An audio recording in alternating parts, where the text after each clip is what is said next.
ఖచ్చితంగా ATM footage తీసుకెళ్ళింది వీడేనా? ఆయనే సార్.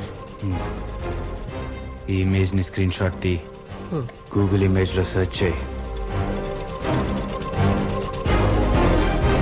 అడ్రస్ చెక్ చేయి. Okay sir.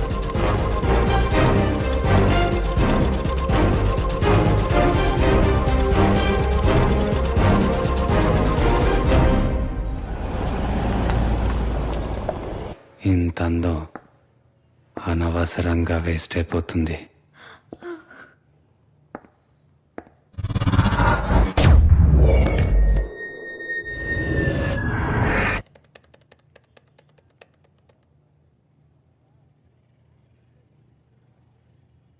వాడు చాలా ఇంటెలిజెంట్. తలుచుకుంటే మన ఇట్టే పెట్టేస్తాడు. లేట్ చేయకూడదు. అర్జెంటుగా వెళ్ళి సీసీటీవీ ఫుటేజ్ డిలీట్ చేసేయాలి.